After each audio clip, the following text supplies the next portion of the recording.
Waalaikumsalam Waalaikumsalam warahmatullahi warahmatullahi wabarakatuh. wabarakatuh. Baik, Ibu Bapak yang Allah rahmati, mari kita awali pengawasan pagi ini dengan membaca Ummul Kitab Al-Fatihah. A'udzubillahi A'udzubillahiminasyaitonirrajim. Rajim. Bismillahirrahmanirrahim. Alhamdulillahirrabbilalamin. Arrahmanirrahim. Maliki yaumiddin. Iyyaka na'budu wa iyyaka nasta'in. Ihdinas siratal mustaqim. Shiratal ladzina an'amta 'alaihim ghairil maghdubi 'alaihim waladdallin. Amin. Alhamdulillah. Alhamdulillahilladzi arsala rasulahu bil huda wa dinil haq liyuzhirahu 'ala ad-dini wa kafa billahi syahida. Asyhadu an la ilaha illallah wa asyhadu anna Muhammadan abduhu wa rasuluh la nabiyya ba'da. Allahumma sholli ala sayyidina Muhammad wa ala ali sayyidina Muhammad. Alhamdulillah, puji serta syukur kehadirat Allah atas semua nikmat yang Allah anugerahkan kepada kita. Rasa syukur ini sebagai bagian dari iman kita kepada Allah Subhanahu wa taala.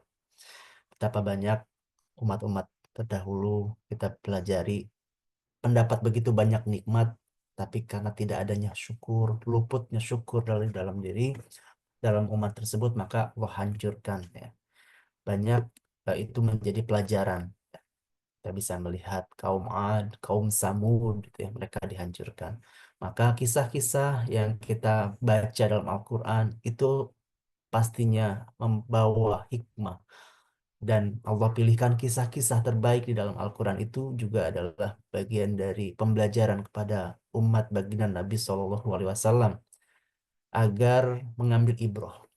Dan kalau ke dalam perjalanan ya kayak ngaji sirah, ngaji sejarah yang kita lakukan, banyak pula inspirasi-inspirasi yang didapatkan oleh baginda Nabi, para sahabat. Itu terinspirasi dari kisah-kisah dalam Al-Quran, kisah-kisah umat-umat terdahulu. Kemarin saya sempat diskusi sama Pak Sungkono ya. Hari Kamis kan sedang menghafal surat Al-Maidah ya. Betul ya Ibu, Bapak?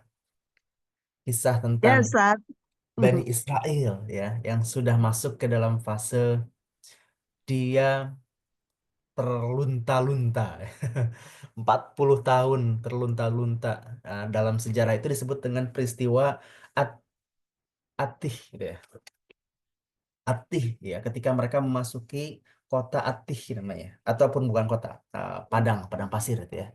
Nah ini tentu kita bisa ambil pelajaran ya tentang perjalanan kehidupan mereka. Dan ini kisah hidup mereka tidak lepas juga dari kisahnya Nabi Musa alaihissalam, karena Nabi Musa diutus kepada mereka.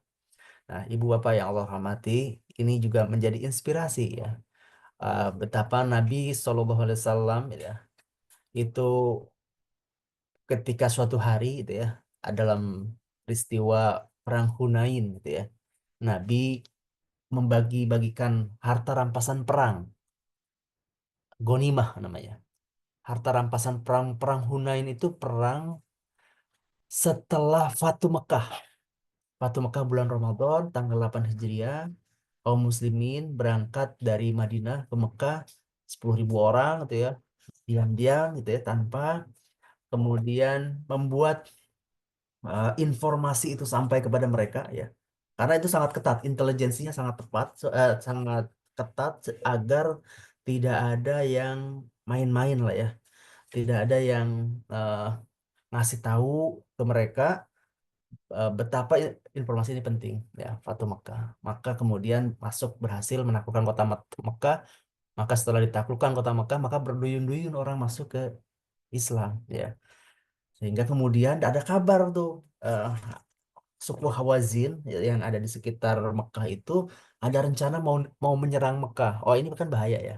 Bahaya, orang baru masuk Islam, baru ditaklukkan ibaratnya ya. Terus kalau ada informasi mau diserang kemudian mereka menyerang Mekah, bisa jadi orang-orang yang baru masuk Islam itu berbalik menyerang Islam tuh kan ya. Nah, maka kemudian Rasulullah berangkat ke menyerang duluan daripada diserang gitu kan ya. Antisipasi yang sangat baik gitu ya. Dan pada perang itu kaum muslimin menang gitu ya. Nah, dalam pembagian ghanimah itu ada yang dapat unta 100 itu ya. Banyak banget itu ya. Ghanimahnya banyak banget gitu ya. karena orang suku Hawazin itu membawa serta semua harta-harta mereka. Ya. Nah, eh, mereka dapat ghanimah, kaum muslimin dapat ghanimah banyak gitu ya, dikasih kepada orang-orang yang baru masuk Islam untuk menguatkan keimanan mereka. Abu Sufyan dapat banyak, dapat 100 ekor unta, anaknya juga dapat banyak. Nah, di antara orang Madinah ada yang nyeletuk gitu kan ya. Rasul nggak adil nih gitu ya. Pokoknya kata-kata yang tidak membuat hati Nabi eh apa namanya? Tersakiti gitu kayak. Padahal ya Nabi melakukan itu ya bukan untuk dirinya gitu ya, tapi untuk menguatkan pilar-pilar Islam ya. Dan Rasul juga mengukur kaumnya, mengukur para sahabatnya ya. Mana yang perlu dikuatkan ya, mana yang sudah mereka eh, lebih bahagia ya dengan kehidupan yang ada saat ini ya. Termasuk juga orang-orang Madinah itu kan hidup di tengah-tengah Nabi ada di sana gitu kan ya. Dan yang letuk itu ya Nabi sampai kemudian mengatakan semoga Allah merahmati Musa. Semoga Allah merahmati Nabi Musa alaihissalam ya. Mengapa? Tentu ungkapan ini terinspirasi ya dari perjalanan kisahnya Nabi Musa alaihissalam ya. Kata Rasulullah, semoga Allah merahmati Musa. Dia disakiti lebih banyak dari ini, tapi bersabar gitu ya. Ini hadis riwayat Bukhari. Nabi eh, berdoa semoga Allah merahmati Musa ya. Karena perjalanan kehidupan beliau gitu ya.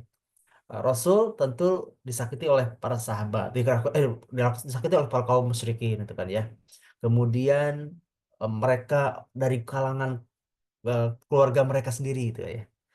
Uh, tapi untungnya para sahabat Nabi itu juga terinspirasi dari kisah-kisah ya uh, terdahulu ya.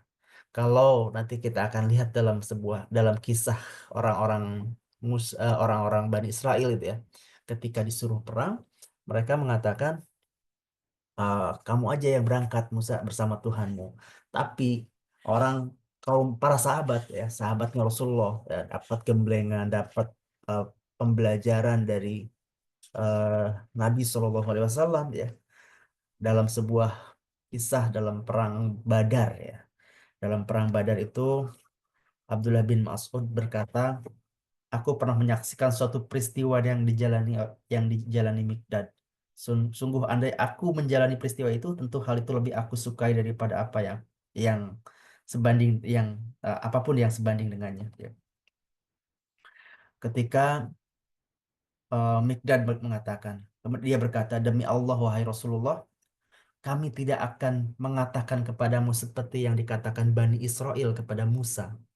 Karena itu pergilah engkau bersama Tuhanmu dan berperanglah kamu berdua. Biarlah kami tetap menanti di sini saja. Ini cuplikan kata-katanya Bani Israel yang diabadikan dalam Al-Quran surat Al-Ma'idah ayat 24. Ya, ini juga menjadi inspirasi buat sahabat. Aku tidak akan mengatakan seperti Bani Israel ya. Ketika ada ajakan untuk berjihad yang disampaikan oleh baginda Nabi Shallallahu Alaihi Wasallam kepada para sahabat. Baik, ibu bapak yang Allah hormati, tentu Kak, dalam Al-Quran banyak sekali kisah-kisah kisah tentang Nabi Musa alaihissalam ini banyak termuat ya. Salah satunya dalam surat Maryam ayat 51 sampai dengan ayat 52 ya. 53 ya. Ceritakanlah Nabi Muhammad kisah Musa di dalam Al-Quran. Sesungguhnya dia adalah orang yang terpilih, Rasul dan Nabi. Kami telah menganugerahkan kepadanya sebagian rahmat kami, yaitu menjadikan saudaranya Harun sebagai nabi. Kami telah memanggilnya dari sebelah kanan Gunung Tur atau Sinai, dan kami dekatkan dia untuk bermunajat, berbicara tanpa perantara. Ya. Nabi Musa kalimullah ya, yang bercakap-cakap langsung dengan Allah Subhanahu Wa Taala. Nah, ini eh, kisah banyak di dalam Al-Quran ya. Kepada siapa Nabi Musa diutus ya? Nabi Musa diutus kepada kaum ataupun Bani Israel ya. Bani Israel ya telah menyaksikan begitu banyak nikmat, begitu banyak mukjizat ya. Tapi mukjizat yang banyak itu tidak lantas membuat mereka menjadi hamba yang bersyukur gitu ya. Nanti kalau kita runut ini saya coba share ya, gambaran tentang perjalanan Nabi apa Bani Israel ya.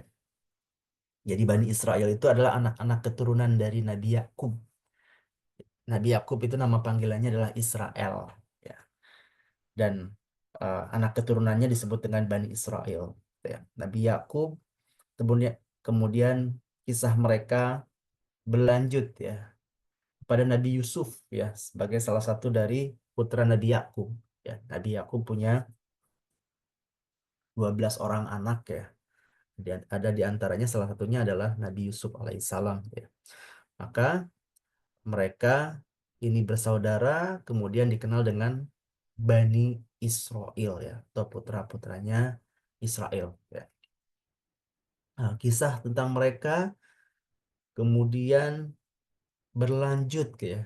Kita tahu masyhur tentang kisahnya Nabi Yusuf alaihissalam ya yang mereka oleh saudara-saudaranya dikhianati, dibuang ya sampai kemudian eh, jadi dijual ke Mesir ya.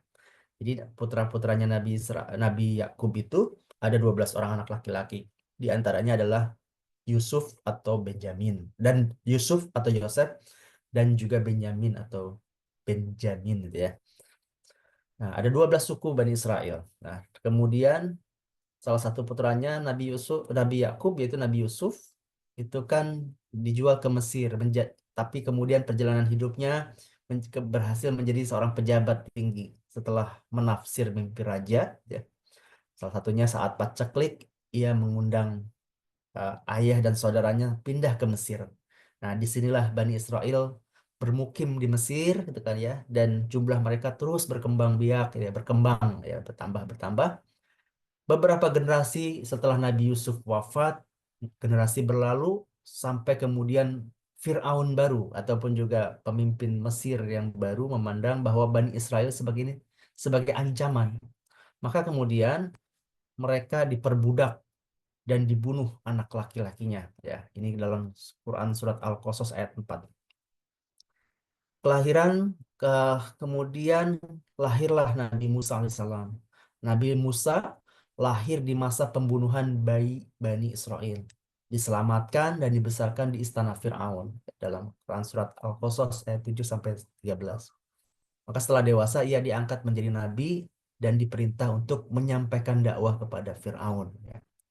Maka Nabi Musa berdakwah ya dan kemudian Nabi Musa memimpin Bani Israel keluar dari Mesir dengan istilah mungkin yang lebih populer dengan istilah Exodus gitu ya, menyeberang Laut Merah yang terbelah dan Firaun dan pasukannya ditenggelamkan dalam surat Asy-Syu'ara ayat 60 sampai 66. Nah, kemudian ada peristiwa nih yang pagi hari ini akan kita bahas ya. Mereka Bani Israel menolak perintah untuk memasuki tanah suci karena takut. Al-Maidah ayat 20 sampai 26. Allah menghukum mereka dengan mengembara 40 tahun di padang pasir Sinai, tersesat di padang Tih ya selama 40 tahun ya. Sampai kemudian ya kematian Nabi Musa dan mereka masuk generasi baru untuk masuk ke tanah suci. Terus berlanjut sampai mereka melalui periode setelah kematian Nabi Musa dan masuknya generasi baru yang masuk ke tanah suci ya, mereka kemudian ada periode nabi-nabi dan kerajaan ya, uh, ada mereka dipimpin oleh hakim dan nabi ya, misalkan Nabi uh, Samuel ya dalam kisah mereka ya. Juga raja-raja juga Nabi Nabi Daud ya, Nabi Sulaiman ya, juga raja-raja seperti Raja Tolut ya. Mereka dipimpin oleh mereka oleh para pemimpin-pemimpin mereka. Tapi kemudian penyimpangan mulai mereka lakukan, ya maksiat terus dilakukan, ya sehingga kemudian fase setelah wafatnya Nabi Sulaiman alaihissalam, Bani Israel mulai menyimpang dari ajaran tauhid. Ya. Allah mengazab mereka melalui dihadirkannya para penjajah, ya, dihadirkannya bangsa-bangsa asing yang menindas mereka. Ada bangsa Babilonia, Romawi, dan lainnya. Sampai mereka hidup pada masa zaman Nabi Isa. Nabi Isa diutus kepada Bani Israel untuk meluruskan kembali ajaran-ajaran ajaran mereka ya. Namun sebagian besar mereka itu malah menolak dan berupaya untuk membunuh Nabi Isa alaihissalam. Dalam surat Ali Imran ayat 52 sampai 55 kita bisa temukan kisahnya. Allah menyelamatkan Nabi Isa dan mengangkatnya ke langit. Terus kisah berlanjut nanti sampai mereka pun harus terusir ya dari negeri mereka gitu ya. Dan kemudian ada yang tinggal di Jazirah Arab gitu ya. Ada yang tinggal di Madinah ya. Ada yang tinggal di eh, Khaybar gitu ya. Yang mereka kemudian diusir ya, terusir karena pengkhianatan dan tabiat mereka yang terus berulang seperti itu.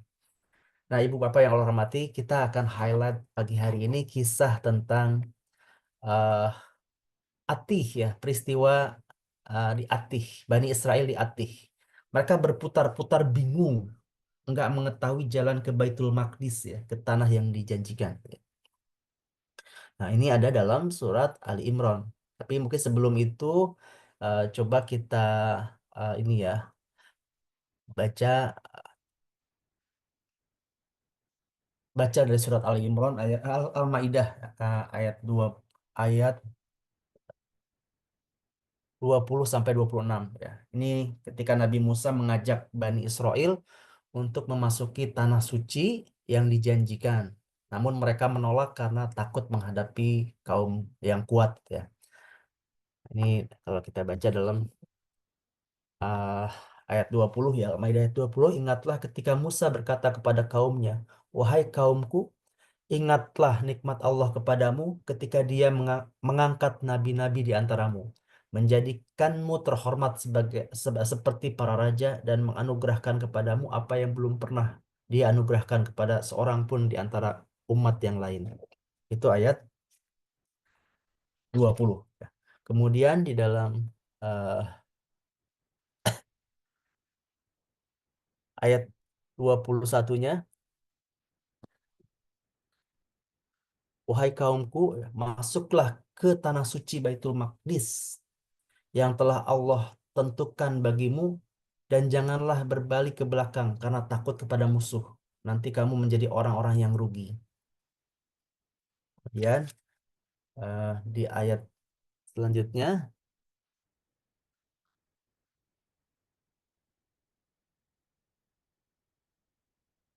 mereka berkata, "Wahai Musa, sesungguhnya di dalam negeri itu ada orang-orang yang sangat kuat." Ya, mereka bilang, "Ada orang-orang yang sangat kuat dan kejam. Kami tidak akan memasukinya sebelum mereka keluar. Jika mereka keluar dari sana, kami pasti akan masuk." Nah, ini dia. Nabi Musa mengajak Bani Israel masuk ke tanah suci yang dijanjikan Allah ya. Namun mereka menolak karena takut menghadapi kaum yang kuat. Ini alibi mereka ya. Pada dasarnya mereka adalah menolak perintah Nabi, menolak syariat, menolak perintah Allah Subhanahu wa taala. Sampai-sampai ya akibat penolakan tersebut itu kan ya. Nah, eh, di antara mereka ya, mereka berkata, "Wahai Musa, sesungguhnya," oh, di sebelah ini ya. "Berkatalah dua orang laki-laki di antara mereka yang bertakwa." Ya. Mereka yang di antara mereka ada yang beriman ya. Sampai bingung gitu kan ya. Di antara mereka berkatalah di antara laki-laki di antara mereka yang bertakwa, yang keduanya telah diberi rahmat oleh Allah, masuklah pintu gerbang negeri itu untuk menyerang mereka penduduk Baitul Maqdis. Jika kamu memasukinya, kamu pasti akan menang. Bertakwalah hanya kepada Allah jika kamu orang-orang mukmin. Nah, kemudian mereka berkata, "Wahai Musa," ini perkataannya pun ya eh, tidak menunjukkan adab ya. "Wahai Musa," enggak mengatakan wahai Nabi Allah ya, wahai Nabi Musa itu ya. Ini juga bertolak belakang dengan bagaimana kaum muslimin para sahabat itu ya memanggil Rasulullah ya dengan sebutan wahai baginda Nabi, wahai Rasulullah ya. Bahkan di antara para sahabat senior itu eh, dalam kisah tarikh itu disebutkan bahwa mereka itu bahkan tidak berani untuk memandang Nabi Shallallahu Alaihi Wasallam. Maka riwayat tentang ciri-ciri fisik Nabi itu banyak disampaikannya oleh para sahabat junior, para sahabat yang ketika bertemu Nabi usianya masih belasan tahun gitu ya. Jadi orang-orang yang sudah apa namanya seusia Nabi ataupun juga orang-orang yang seniornya tuh sangat apa namanya tawadu, sangat eh, menjaga adab kepada Nabi Shallallahu Alaihi Wasallam. Bahkan untuk memandang Nabi mereka sungkan gitu kan ya. Mereka menunduk gitu ya ketemu Nabi tawadu gitu ya. Nah, maka riwayat-riwayat tentang ciri-ciri fisik Nabi disampaikan banyak bahwa generasi-generasi eh, yang ketika bertemu Nabi masih anak-anak gitu kan ya.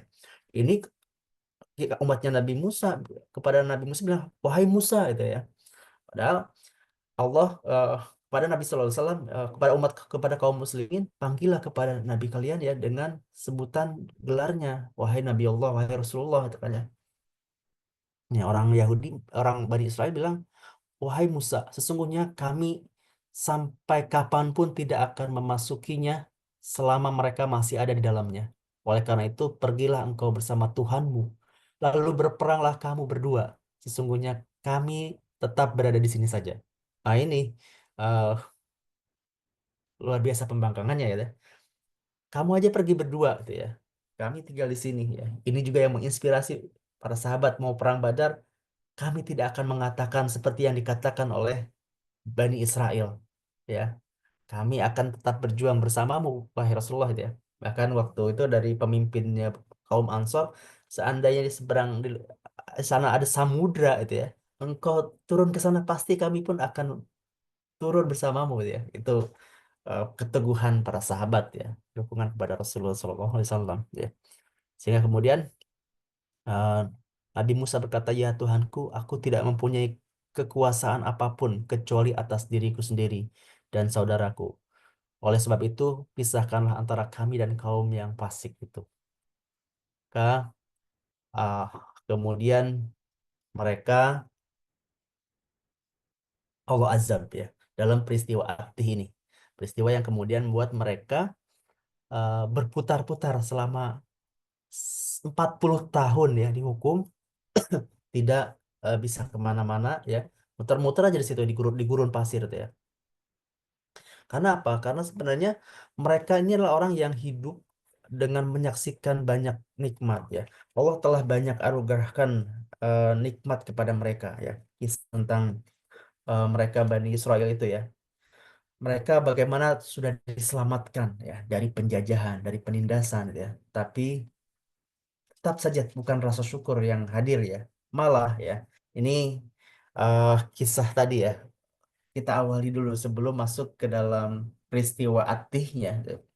Ketika mereka sudah keluar, Allah selamatkan, padahal ya mereka menyaksikan banyak sekali hal-hal yang menakjubkan ya, hal-hal yang membuat orang harusnya beriman ya, kokoh imannya itu ya. Tapi eh, mereka malah ingkar.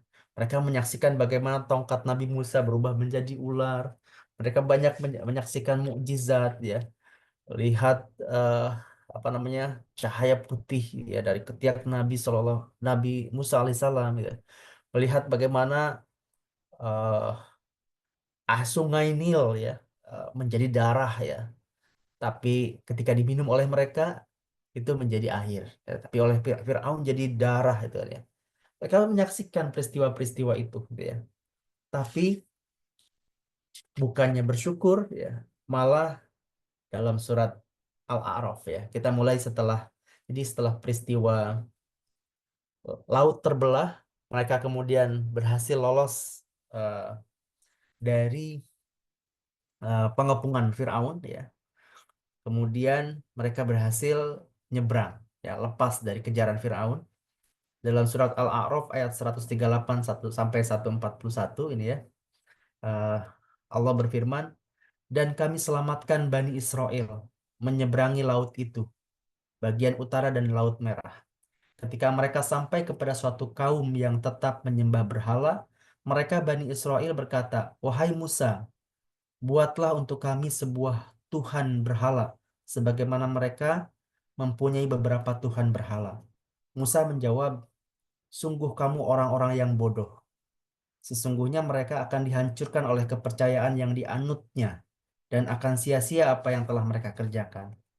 Dia Musa berkata, pantaskah aku mencari Tuhan untukmu selain Allah, padahal Dia yang telah melebihkan kamu atas segala umat pada masa itu.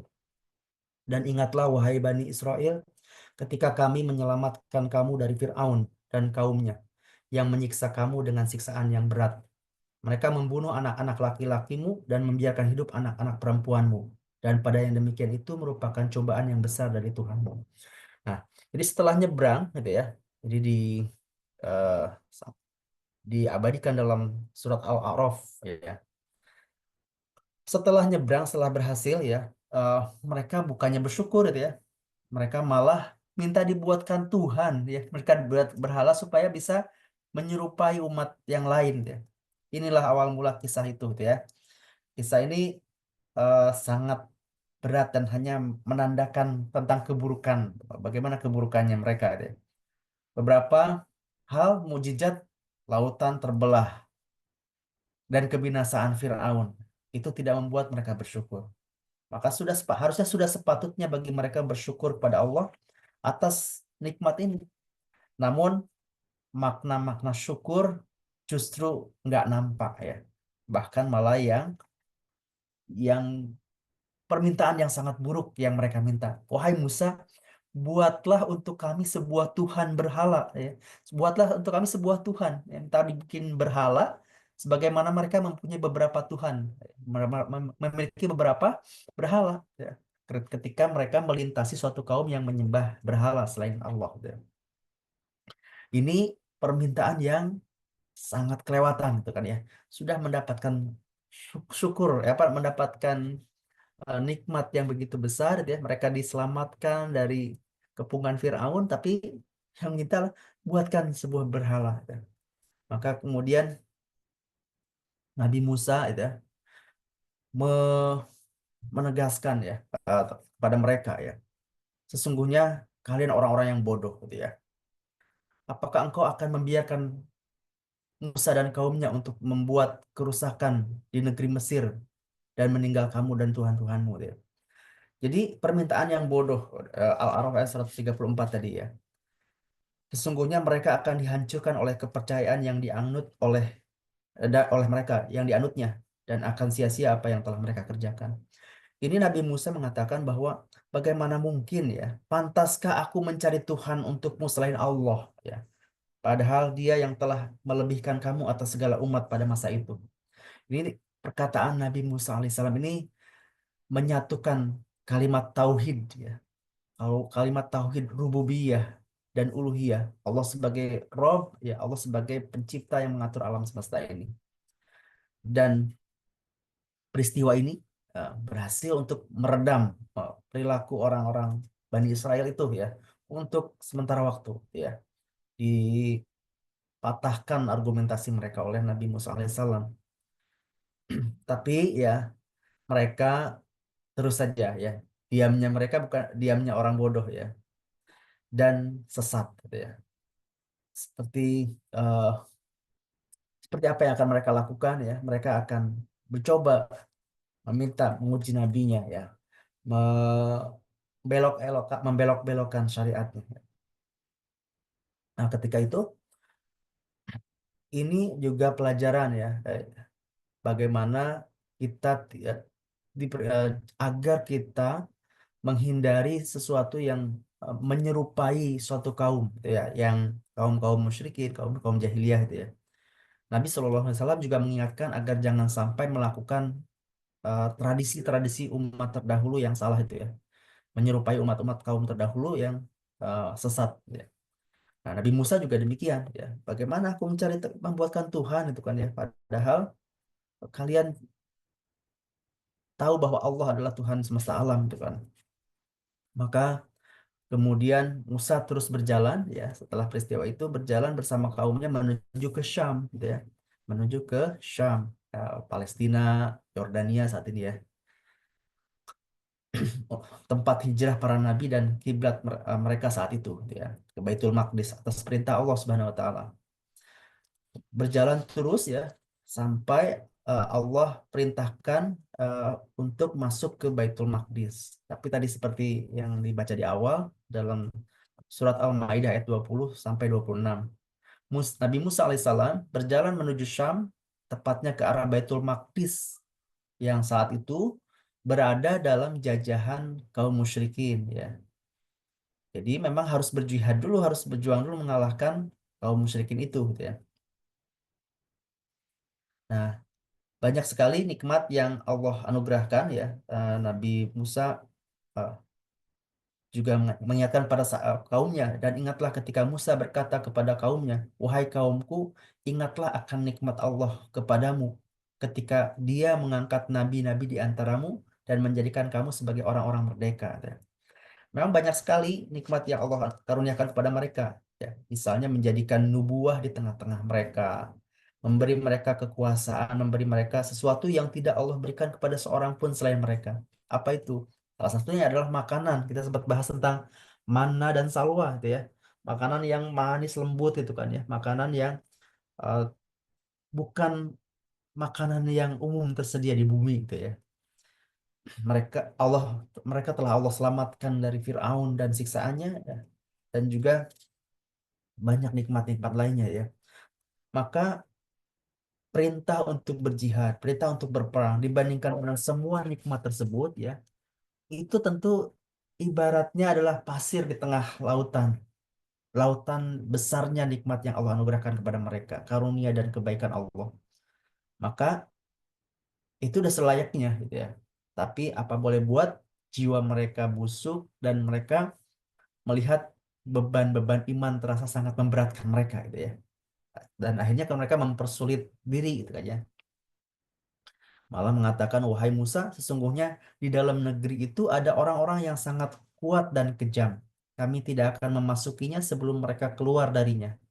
Jika mereka keluar dari sana, niscaya kami akan masuk. Kata-kata ini membuat dua laki-laki dari kalangan Bani Israel yang percaya akan pertolongan Allah, percaya akan kekuatan dan janji Allah itu marah ya. Mereka berkata, serbulah mereka melalui pintu gerbang negeri itu. Jika kamu masukinya, niscaya kamu akan menang, gitu ya. Ini menurut riwayat dikatakan bahwa laki-laki itu adalah Yusha bin Nun ya. Orang yang sama yang menyertai Nabi Musa ketika bertemu dengan Khidir ya. Nah, Bani Israel ya setiap saat selalu berpikir panjang untuk melaksanakan perintah Allah itu. Ya mereka berpikir mendebat ya, menanyakan, mendiskusikannya ya. Pada ujungnya adalah untuk menghindari perintah Allah ya. Nah, kata Nabi Musa, wahai kaumku, masuklah ke tanah suci yang telah ditentukan Allah bagimu ya. Tapi mereka bilang, aku nggak akan mau masuk gitu kan ya. Kamu saja yang berperang gitu ya. Kamu saja yang berperang. Bahkan mengatakan, wahai Musa. Seperti itulah mereka memanggil Nabi Musa tanpa menyebut Nabi atau apapun ya yang menunjukkan tentang penghormatan ya. Tapi mereka mengatakan kata-kata yang menyakiti nabinya ya. Sampai kapanpun kami tidak akan memasukinya, kata mereka ya, selama mereka masih ada di dalamnya. Karena itu pergilah engkau bersama Tuhanmu dan berperanglah kamu berdua. Biarlah kami tetap menanti di sini saja. Ya Allah ini ya. Betapa nggak punya malunya mereka ini gitu ya. Mereka berapa kurang ajarnya gitu ya. Seakan Allah hanya Rob Musa saja, bukan Robnya mereka itu ya. Seakan bahwa risalah yang dibawa oleh Nabi Musa itu adalah risalah untuk Nabi Musa sendiri ya, bukan untuk mereka. Mereka benar-benar menyingkap wajah mereka yang jelek tanpa berupaya untuk memperindah rona mukanya ya. Mereka mencoreng muka mereka sendiri dan malah melakukan berlepas diri dari tauhid gitu ya. Namun begitu, kemudian hingga akhirnya Nabi Musa nggak bisa berbuat apa-apa selain memohon kepada Robnya. Ya, ya Tuhanku, aku hanya menguasai diriku sendiri dan saudaraku. Sebab itu pisahkanlah antara kami dengan orang-orang fasik itu. Ya, Nabi Musa merasa menyesal kalau melihat sikap nggak tahu malu kaumnya, ya, hingga ia merasa sakit itu ya, eh, yang dalam untaian doa beliau itu ya. Ya Tuhanku, aku hanya menguasai diriku sendiri dan saudaraku, ya pisahkanlah antara kami dengan orang-orang fasik itu. Maka kemudian dalam Al-Maidah ayat 26, Allah berfirman, jika demikian, maka negeri itu terlarang buat mereka selama 40 tahun. Selama itu pula, mereka akan mengembara kebingungan di bumi, maka janganlah engkau Musa bersedih hati memikirkan nasib orang-orang yang fasik itu. Nah, akibat peristiwa itu, ya, mereka terdampar, gitu ya, 40 tahun, satu generasi punah, tuh ya. Baru kemudian generasi selanjutnya mereka bisa masuk ke Baitul Maqdis. Nah, maka seperti itulah hukuman yang ditimpakan mereka mengembara kebingungan di muka bumi selama 40 tahun. Selama itu seseorang di antara mereka berkeliling mencari jalan keluar. Tetapi pada pagi harinya mereka ternyata kembali berada di tempat semula. Terus begitu. Ya, karena Allah mengetahui cinta sang nabi kepada kaumnya meski mereka menyakiti hatinya, Allah berfirman kepada Musa, maka janganlah engkau Musa bersedih hati memikirkan nasib orang-orang yang fasik itu. Ya, jadi eh, ini eh, jadi pelajaran gitu ya. Dan ini juga menjadi inspirasi bagi eh, kita kaum muslimin. Ditunjukkan juga oleh para sahabat Nabi. Mereka mengatakan, kami tidak akan mengatakan seperti Bani Israel berkata kepada Nabi Musa, karena itu pergilah engkau bersama Tuhanmu dan berperanglah kamu berdua. Biarlah kami tetap menanti di sini saja. Ya. Mereka tidak mengatakan demikian pada Nabi SAW. Nah, ini membaca sirah menjadikan sebagai ibroh, menjadikan sebagai pelajaran, motivasi dan inspirasi ya. Maka Nabi ketika para sahabat mengatakan demikian ya, Abdullah bin Mas'ud mengatakan, aku kemudian melihat wajah Rasulullah SAW berbinar ya. Nabi senang karenanya ya. Karena ajaran tauhid telah merasuk ke dalam diri kaum muslimin pada para sahabat dan menjadikan kisah itu sebagai inspirasi dan motivasi mereka itu ya. Aku nggak akan mau seperti Bani Israel ya, menyakitin nabinya ya. Mereka juga sama dalam hal memanggil nabi, mereka juga penuh dengan adab ya. Bahkan menunduk ketika bertemu nabi ya, sebagai rasa hormat ya, rasa eh, santun mereka para sahabat itu kepada Nabi Shallallahu Alaihi Wasallam. Ya, kita memang kalau lihat dalam perjalanan ini kita lihat ya betapa uh, Nabi juga tadi menyampaikan uh, semoga Allah merahmati Musa gitu ya. Kisah kisah tentang Nabi Musa itu banyak sekali dalam Al-Quran ya. Tapi ya dengan penuh kesabaran. Nabi Musa sebagai salah satu nabi yang ulul azmi itu ya, yang mendapatkan cobaan yang begitu luar biasa ya. Begitupun juga baginda Nabi SAW. Nabi Rasulullah mengatakan, semoga Allah merahmati Musa, dia disakiti lebih banyak dari ini, tapi bersabar. Maka kita juga lihat ya, bagaimana Nabi berinspirasi dari kisah. Ya. Kita mentadaburi Al-Quran, banyak kisah-kisah di dalamnya itu ya. Semoga ini juga menjadi pelajaran buat kita ya. Pagi hari ini kita melihat tentang pelajaran bagaimana orang-orang Bani Israel itu eh, telah mendapatkan akibat buruk dari perbuatan mereka ya. Bagaimana tentang ketaatan terhadap perintah Allah Subhanahu wa taala.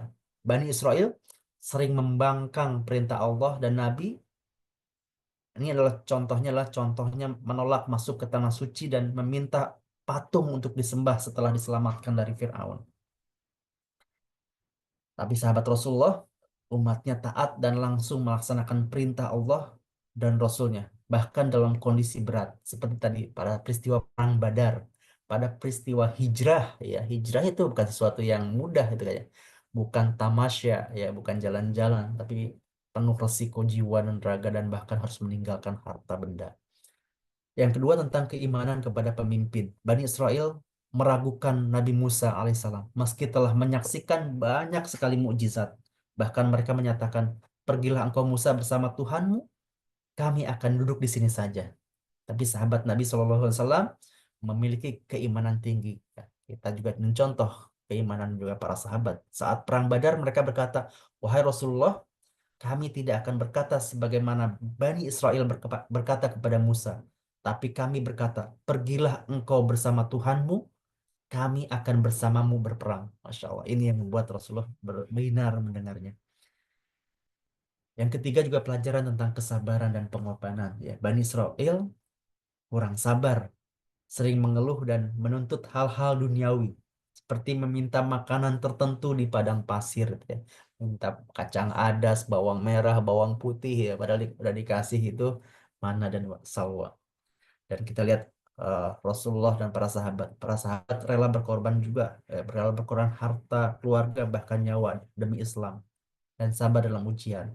Kita lihat banyak kisah contoh tentang Bilal harus ditindih oleh batu panas, batu di teriknya panas matahari, keluarga Yasir, Ammar bin Yasir itu ya, yang disiksa sampai ibundanya wafat syahid itu.